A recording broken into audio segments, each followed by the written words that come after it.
আসসালামু আলাইকুম। পুনরায় ফিরে আসার জন্য আপনাদের ধন্যবাদ। আবার আমরা আমাদের বিষয় ফিরে আসি। সাহাবায়ে কেরামের মধ্যে যে ব্যক্তি এই কথাটা বলেছিল, সে নবীজিকে প্রশ্ন করে বলছেন, ওয়াইন জানা ওয়াইন সারাকা, হে আল্লাহ রাসূল, আপনি তো বলে দিলেন যে লোকটা জান্নাতে যাবে, তো সে যদি জেনা করে মরে যায়, সে ব্যভিচার করে মরে যায়, চুরি করে যদি মরে যায়? আল্লাহ রাসূল তার জবাবে বলছেন, ওয়াইন জানা ওয়াইন সারাকা, সে যদি চুরি করেও মরে থাকে, সে যদি ব্যভিচার করেও মরে থাকে, তারপরেও সে ব্যক্তি একদিন জান্নাতে আসবে। তাহলে বোঝা যাচ্ছে যে চুরি, ব্যভিচার, ছিনতাই, ডাকাতি এগুলো ঈমান বিরোধী কাজ। ঈমান বিরোধী কাজ একজন মুসলমানের দ্বারাই যখন হয়ে যায়, তখন সেই ব্যক্তিটা ফাসেক হয়ে যায়। ফাসেক হওয়ার দায় নিয়েছে কাঁধে বলেই তাকে জাহান্নামে যেতে হয়েছে। সাজার মেয়াদ শেষ, আবার পুনরায় ফিরে আসছে আল্লাহর জান্নাতে। তাহলে ঈমান সম্পর্কে আপনাদের সামনে যে তিনটা কথা বলেছিলাম, তা এখন আশা করি আপনাদের সামনে স্পষ্ট হয়ে গেছে। এবার এই বিষয়ের উপরে আর একটা কথা বলিনি। ঈমান কোনো একটি বস্তুর নাম, কোনো একক জিনিসের নাম, না কোনো সমষ্টিগত জিনিস? এর উত্তরে আমি কেন বলবো, আপনি কেন বলবেন? প্রিয় নবী হযরত মুহাম্মদ মুস্তাফা সাল্লাল্লাহু আলাইহি ওয়াসাল্লাম বলছেন, আল ঈমানু বিজউন ওয়া সাবউনা শু'বা আফজালুহা লা ইলাহা ইল্লাল্লাহ ওয়া আদনাহা ইমাতাতুল আযা আনিত তারিক ওয়াল হায়াউ শু'বাতুম মিনাল ঈমান। চমৎকার হাদিস। কি বলছেন আল্লাহ রাসূল?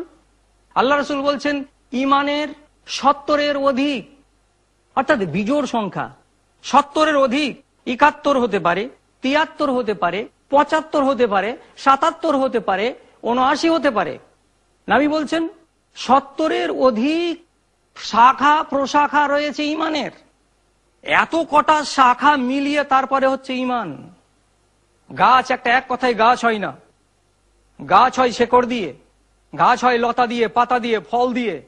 তাহলে এতগুলোর সমষ্টি যখন গাছ হয়, তখন ঈমান নামে আল্লাহর নবী কি বললেন? যে তার 70-এর অধিক প্রশাখা রয়েছে। এই প্রশাখাগুলির ভেতরে নবীজি বলছেন আফজালুহা লা ইলাহা ইল্লাল্লাহ, সবচাইতে উত্তম শাখা হচ্ছে কি তাওহীদ, একমাত্র আল্লাহকে সাক্ষ্য দেওয়া। আল্লাহ ছাড়া কোনো ইলাহ নেই, আল্লাহ ছাড়া কোনো মাবুদ নেই, কোনো মাবুদ নেই, একমাত্র আল্লাহ, এটা সাক্ষ্য দেওয়া। এ হচ্ছে 1 নম্বর শাখা। এবং সবচাইতে দুর্বলতম শাখাটা হচ্ছে রাস্তায় পড়ে থাকা কোনো ভাঙা কাঁচ, কোনো কাঁটা, কোনো খোঁচালো পাথর, এমন কোনো বস্তু যা মানুষকে পীড়া দেবে, তা যদি চোখের সামনে দেখতে পাই, তাহলে সেটাকে যদি আমি ওখান থেকে উঠিয়ে অন্যত্র ফেলে দিই, তাহলে এটাকে বলা হয় রাস্তার পীড়াদায়ক বস্তুকে সরিয়ে দেয়া। এটা হচ্ছে ঈমানের সব লাস্ট পর্যায়ে, এটা একদম সব শেষ অঙ্গ। তাহলে ঈমানের হাই কোয়ালিটি, ঈমানের যেটা উচ্চ স্থান তাকেও জানলাম, এবং ঈমানের যেটা সর্বনিম্ন প্রশাখা তাকেও জেনে নিলাম। এই প্রসঙ্গটা আল্লাহ নবী বলে দেওয়ার পর বলছেন, আল হায়াউ শুবাতুম মিনাল ঈমান, লজ্জা বোধ করা, মানুষের ভেতরে লজ্জা থাকা, মানুষের ভেতরে শরম থাকা, হায়া থাকা, এটা হচ্ছে ঈমানের অঙ্গ। এটাকে ঈমান থেকে বাদ দিলে চলবে না। কথাটা কেন বললেন আল্লাহ রাসূল? তাহলে দুটোকেই ভাঙিয়ে দিই। তাহলে এই যে আল্লাহ নবী বললেন সবচাইতে দুর্বলতম অংশ কোনটা? রাস্তা থেকে পীড়াদায়ক বস্তুকে সরিয়ে দেয়া। আমার স্বভাবটা কি? আপনার স্বভাবটা কি? হাটে ঘাটে মাঠে বাজারে যেখানে সেখানে দেখতে পাবেন, সকাল হতে গেলে বাজার লাগে, দোকানদার দোকান খোলে, দোকানের সামনটাকে ঝাড়ু দেয়, তার যত আবর্জনা থাকে সবটাকে নিয়ে গিয়ে মধ্য রাস্তায় জমা করে দেয়। তার চোখের সামনে ডাস্টবিন ভেসে উঠে না, অন্যত্র কোনো নর্দমায় নিয়ে গিয়ে কোনো খালে সেটাকে ফেলে দিতে পারে না। সাফাইয়ের প্রতি, পরিচ্ছন্নতার প্রতি এতটাই উদাসীন যে তার ভেতরে কি ছিল, এমন কোন বস্তু ছিল যেটা কোনো ভাইয়ের পায়ে লেগে যেতে গেলে তার ক্ষতির কারণ হয়ে দাঁড়াতে পারে? নিশ্চয়ই থাকতে পারে। সেদিকে লক্ষ্য করলাম না, আমি ওটাকে নিয়ে গিয়ে রেখে দিলাম মধ্য রাস্তায়। এ যাচ্ছে, যাওয়ার সময় আঘাতপ্রাপ্ত হচ্ছে, আপনি যাচ্ছেন, আপনি যাওয়ার সময় পায়ে চোট পেয়ে গেলেন। তাহলে যে ব্যক্তির ভেতরে এইটুকুনি ভাবনা নেই, যেই মানুষটার ভেতরে এইটুকুনি চেতনা নেই, তাহলে জানতে হবে যে ইমানের শাখা প্রশাখা সমূহের মধ্যেকার একটি শাখা তার ভেতর থেকে বেরিয়ে গেছে, আউট হয়ে গেছে, নেই তার কাছে। এটাকে এত হেউ করলে চলবে না, এটাকে এত তুচ্ছ ভাবলে চলবে না, যেখানে ইমানের সাথে এর সম্পর্ক। অতএব এ ব্যাপারেও আমাকে সজাগ থাকতে হবে। নবীজি বললেন আল হায়াউ শুবাতুম মিনাল ঈমান। তাহলে আল্লাহর রাসূল 1 থেকে শুরু করে 73 পর্যন্ত 70-এর অধিক সংখ্যাটাকে এক জায়গাতে তিনি তাকে কাউন্ট করে দেননি, গুণে দেননি। তবে এখানে 3টা মুখ্য কথা বলে দিয়েছেন। 3 নম্বরে যেটা আপনাকে বললাম, আল হায়াউ শুবাতুম মিনাল ঈমান, লজ্জা শরম, এটা হচ্ছে ইমানের একটা অংশ। এটা কেন বলা হয়েছে? যেহেতু এই দুটোর পরেই এর আলোচনা এসেছে, তার মানে এর গুরুত্ব অপরিসীম। এটাকে খেলো করলে চলবে না, এটাকে হেউ ভাবলে চলবে না, এটাকে তুচ্ছ মনে ভাবতে গেলেই অনেক কিছু ক্ষতির কারণ হয়ে দাঁড়াতে পারে আমার সামনে। যেমন কাউরি যদি লজ্জা না থাকে, অথচ সে স্বীকার করে কি যে আমি একজন মুসলমান, অথচ সে মুখে ঘোষণা দেয় আমি একজন নামাজি লোক। তার মধ্যে যদি লজ্জা না থাকে তাহলে সে লোকটা লজ্জাহীন হলো। লজ্জাহীন হতে গেলে তার দ্বারা ইসলামের কতটা ক্ষতি হয় তার শুধু সামান্য একটা উদাহরণ দিচ্ছি। আমাদের দেশে অনেক ভদ্রলোক আছেন, বিভিন্ন মন গড়া কারণ দেখিয়ে রমজান মাসে রোজা রাখেন না।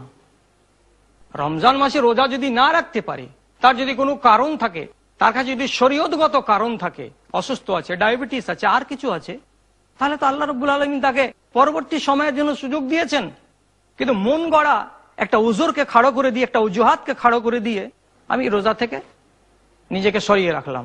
সরিয়ে রাখলে কিন্তু দিনের বেলায় সে যদি রাস্তায় চলতে চলতে পাঞ্চি বই, দিনের বেলায় কোনো অমুসলিমের দোকান খোলা আছে, কোনো মুসলিমের দোকান খোলা নেই, সেখানে বসে যদি চা খাই, আরো দুটো লোক দেখে নিল, আরো গ্রামের পাড়ার লোকেরা তাকে দেখছে বসে বসে যে দিনের বেলায় চা খাচ্ছে, তাহলে আপনি বলুন এই লোকটার লজ্জা আছে?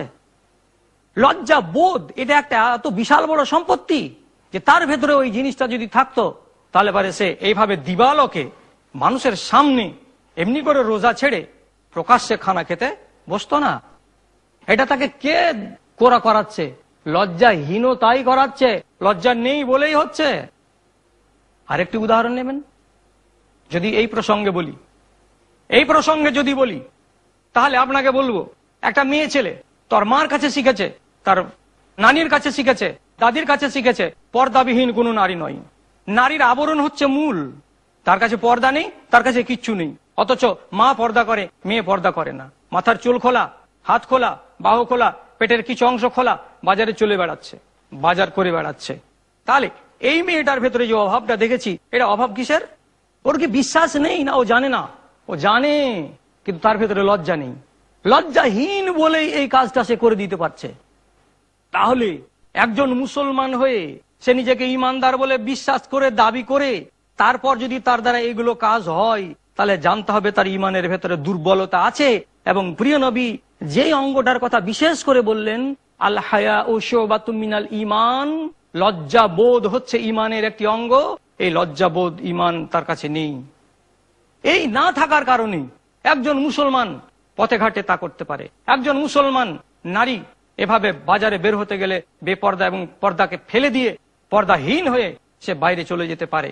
শতকরা 95টা বাড়িতে দেখা যাবে যাদের বয়স্করা নামাজ পড়েন, যে বাড়ির মায়েরা নামাজ পড়েন, সে বাড়ির ছেলেরা, যুবকরা, যুবতীরা অথচ নামাজের কোনোদিন ধার ধারে না। সবচাইতে দুঃখের বিষয়, মারাত্মক বিষয় যেটা এখন রন্ধ্রে রন্ধ্রে উপলব্ধি করছি, তা হলো এই যে মনোরঞ্জনের জন্য, একটু সময় কাটাবার জন্য যখন আমরা কোনো উপায় খুঁজে না পাই, তো শ্রেষ্ঠ উপায় কি করি? এটা টিভির সামনে বসে যাই। যেখানে ভাই আছে, যেখানে বোন আছে, যেখানে মা আছে, যেখানে বাবা আছে, এমনগুলো লোকের সামনে বসে কোন একটা উলঙ্গ, যেখানে অশ্লীলতা, যেখানে বেহায়াই, এছাড়া আর কোনো কিছুই দেখানো হয় না, এমন একটা দৃশ্যকে আমরা যদি ভাই বোন মা বাবা বাড়ির ছেলে মেয়ে বসে একসঙ্গে দেখি, যেখানে বেলের লাপনা প্রকাশ্য দেখা যাচ্ছে, তাহলে একটা মায়ের সামনে একটা মেয়ে কি করে দেখতে পারে? একটা ভাইয়ের সাথে একটা বোন কি করে দেখতে পারে? মায়ের সামনে মেয়ে কি করে দেখতে পারে? বাবার সামনে বসে ছেলে কি করে দেখতে পারে? যেখানে নির্লজ্জতা প্রকাশ্যে দেখানো হচ্ছে, যদি তা হয় এবং তা যদি আমরা মেনে নিতে পারি, তা যদি আমাদের পরিবার বরণ করে নিতে পারে, তাহলে এটাই চরম প্রমাণ হচ্ছে কিসের, যে বাড়ির পুরোটার কাছেই তাদের হায়া বলে কোনো জিনিস নেই। হায়া থাকলে অন্তত এটাতে তারা দ্বিধাগ্রস্ত হতো। যেমন একটা মারাত্মক ব্যাধি হিসাবে দেখা দিয়েছে আমাদের সমাজে। বন্ধুরা আমার, একটা কথা মনে রাখবেন, পাপ কোনোদিন চোখের সামনে হয় না, অন্যায় কোনোদিন মানুষের সামনে হয় না, এগুলো চোখের আড়ালে হয়। মানুষ ব্যভিচার করে, কাউকে দেখিয়ে করে না, লুকিয়ে করে। মানুষ চুরি করে, কাউরি সামনে করে না, আড়ালে করে। কিন্তু এগুলো যদি প্রকাশ্যে হয়, তাহলেই অনুমান করতে হবে যে সমাজটা কোথায় গেছে, রসাতলে চলে গেছে এই সমাজ, সমাজের কিছু বাকি নেই। অতএব আপনাদের মতো লোককে বলবো যে এই রকমের সিচুয়েশন যদি দেখা যায়, তাহলে জানতে হবে যে আমাদেরকে হায়ার প্রতি গুরুত্ব দিতে হবে। মোবাইল বাড়িতে বাড়িতে দেখছি, ছেলে ছেলের কাছে দেখছি, যদি আপনি তার কাছ থেকে ট্রাই করার জন্য নেবেন MP3 কোরআন মাজিদ, কোন একজন কারিয়ে কোরআনের কাছ থেকে নিয়ে তার কাছে কি আছে লোড করা? তার ইয়ারফোন লাগানো আছে কানে, সে দিন আর রাত কি করছে, সে যেগুলো ফাহিশ, যেগুলো বেহায়াই, সেগুলোকে সে শুনে যাচ্ছে, সারা দিন সারা রাত শুনছে, অথচ তাকে কোনোদিন লজ্জাবোধ হয় না। তার মানে লজ্জাবোধ না হওয়ার মানে এতটা সে অভ্যস্ত হয়ে গেছে বেহায়া হয়ে হয়ে এবং লজ্জাকে ত্যাগ করে করে, যে এখন তার চোখের সামনে যে কোনো রকমের নোংরামি, যে কোনো রকমের অশ্লীলতা, যে কোনো রকমের বেলেল্লাপনা, যে কোনো রকমের বেহায়াই, তাকে আর বেহায়াই বলে মনে হচ্ছে না। আশা করি এতগুলো কথা বলে দেওয়ার পর আপনারা হায়ার প্রতি গুরুত্ব দেবেন।